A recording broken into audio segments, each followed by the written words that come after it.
Être de Dieu, que Dieu vous bénisse, que partout où vous nous suivez, nous sommes encore très ravis de nous retrouver encore ces jours. Nous ne pouvons pas aller plus loin sans commencer par les commencements. Et les commencements, c'est la prière. Et donc, je vous invite de prier avec moi. Tendre Père, nous voulons te dire grand merci.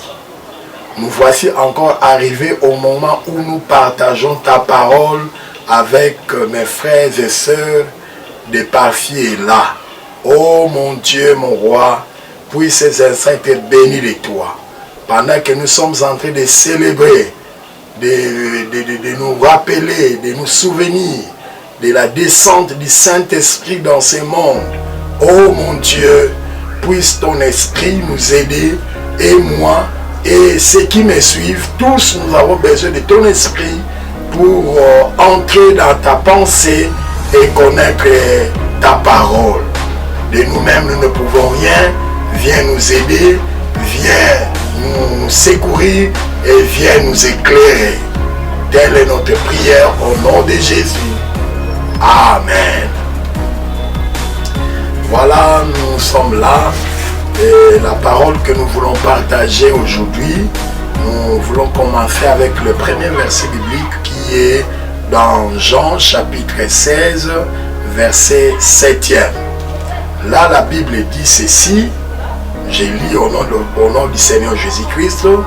Cependant, je vous ai dit la vérité. Il vous est avantageux que je m'en aille, car si je ne m'en vais pas, le consolateur ne viendra pas vers vous. Mais si je m'en vais, je vous l'enverrai. Gloire soit rendue au Seigneur. Ça, c'est la parole du Seigneur Jésus-Christ. Il était en train de dire au revoir à ses disciples. Il était déjà en train de les préparer. Et il leur dit dans les versets que nous venons de lire ici, qu'il était de l'avantage des disciples que le Seigneur puisse s'en aller. La fois dernière, j'ai partagé avec certains amis, j'ai parlé des mal nécessaires. Vous voyez ça, c'est aussi un mal nécessaire. Le Seigneur devrait aller. Quelque part, c'était mal, mais c'était nécessaire qu'il s'en aille parce qu'il lui-même dit, il vous est avantageux que lui puisse s'en aller. Et puisqu'il puisse en aller, pourquoi? Simplement parce que il va aller au Père et arriver au Père demander à ce que le Père puisse nous envoyer les consolateurs, le Saint-Esprit venir vers nous. Ça, c'est un message que nous sommes en train de donner à l'occasion de cette fête de la Pentecôte, de la descente du Saint-Esprit. En vrai, nous n'allons pas attendre aujourd'hui, dimanche, le jour de la Pentecôte, que le Saint-Esprit puisse descendre. Il est déjà descendu il y a des années. Depuis la première ère de l'Église, déjà le Saint-Esprit était déjà descendu et il est déjà opérationnel, il est déjà là. Mais avant qu'il ne descende, c'est là où Jésus est en train de dire qu'il vous est avantageux que je m'en aille auprès du Père pour que là, je puisse vous demander à votre place le Saint-Esprit et qu'il puisse venir dans le monde pour vous aider. Bien-aimé dans le Seigneur, Jésus qui est omniscient savait le pourquoi de la nécessité du Saint-Esprit.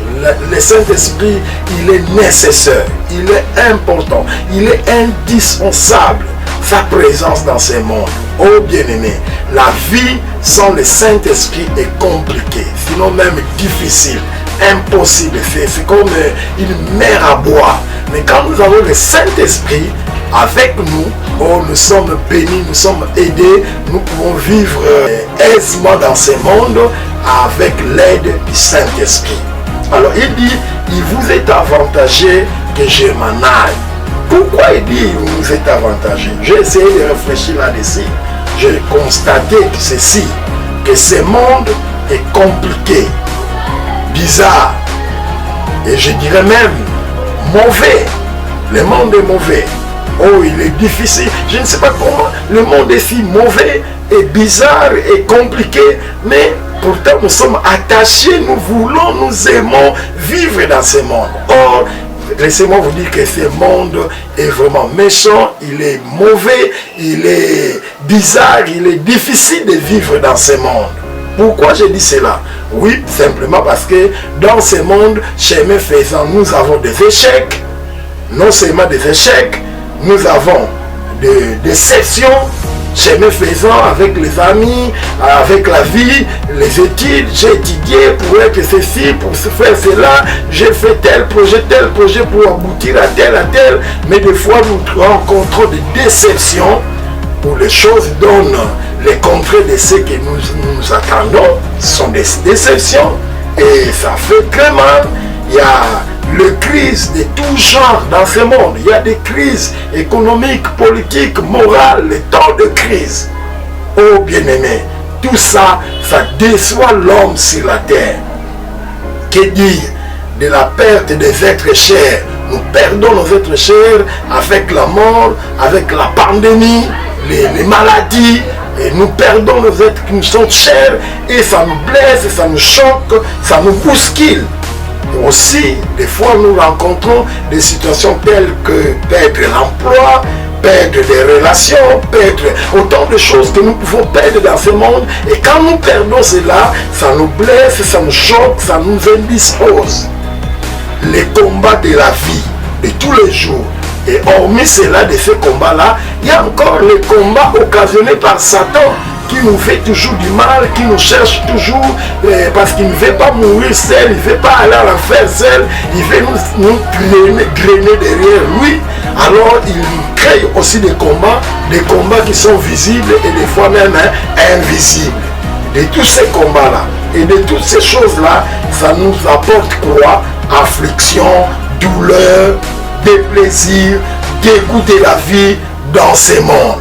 Voilà, à cause de toutes ces choses-là, et tant d'autres que je ne sais citer ici, Jésus dit, il vous est avantageux que je m'en aille, pour que je demande à votre place auprès du Père de vous envoyer les consolateurs. Verset 14 jusqu'au verset 20e.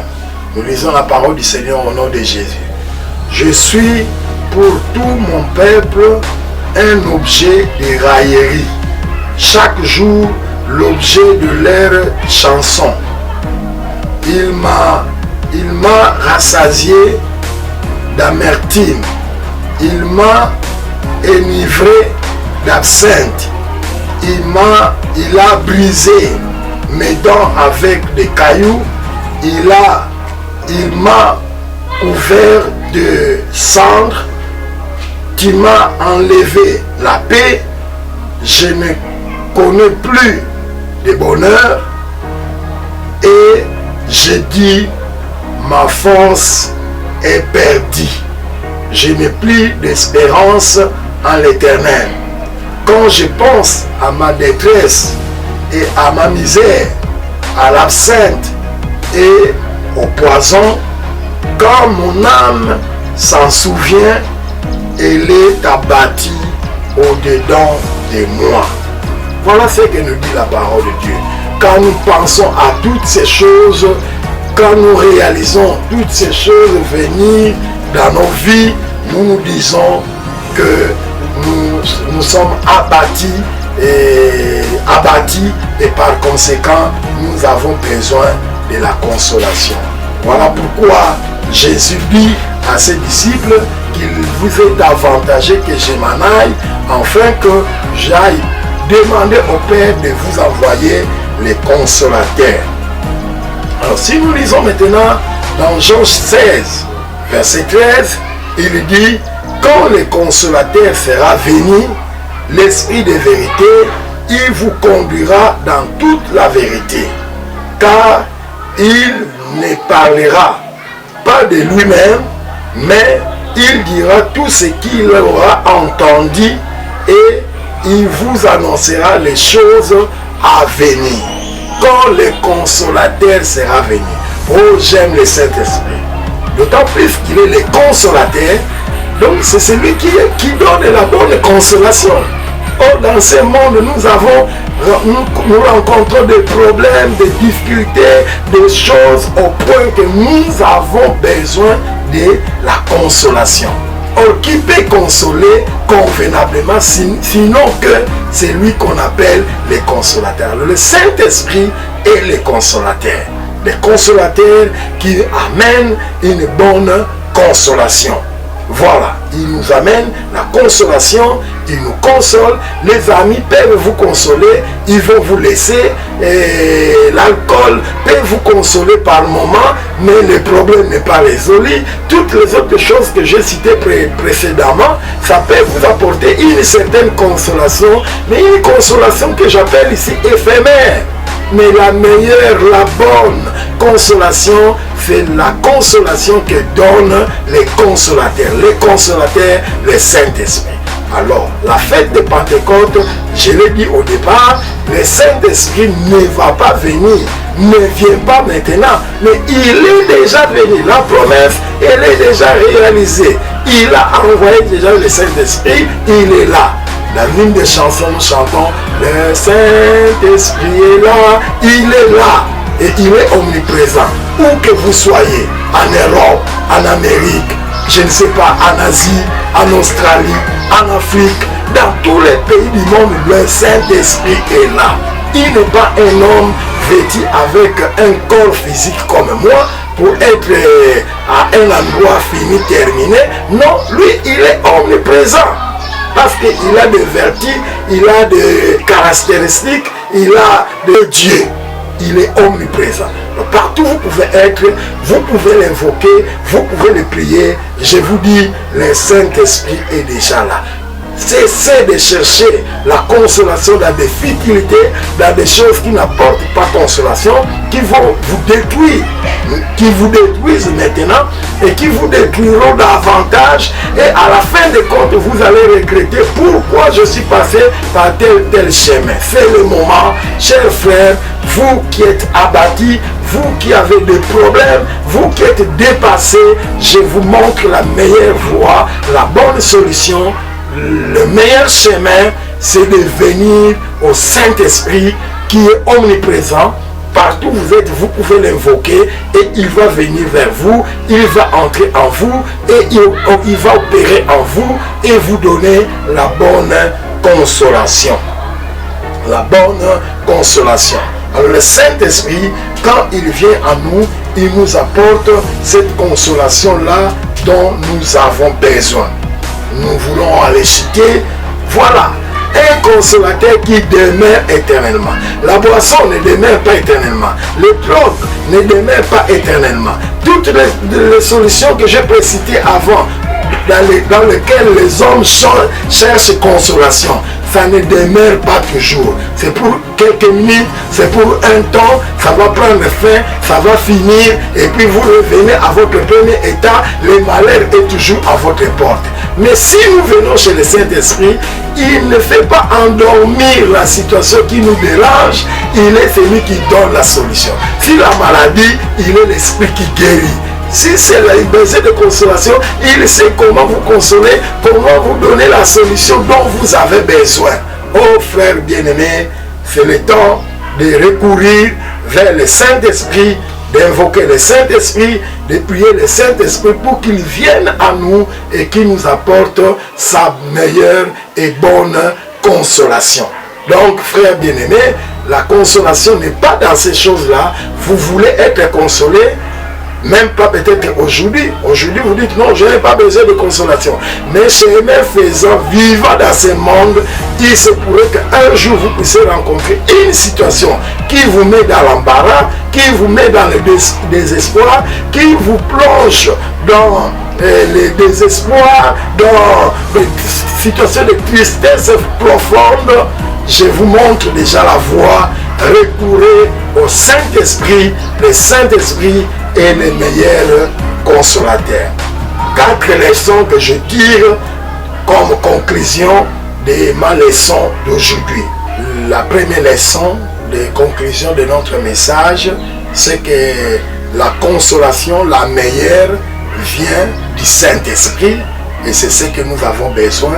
Cessez de courir à gauche, à droite, de chercher ça et là, vivant toujours dans l'ignorance, comme on a toujours dit, mon peuple périt parce qu'il lui manque la connaissance.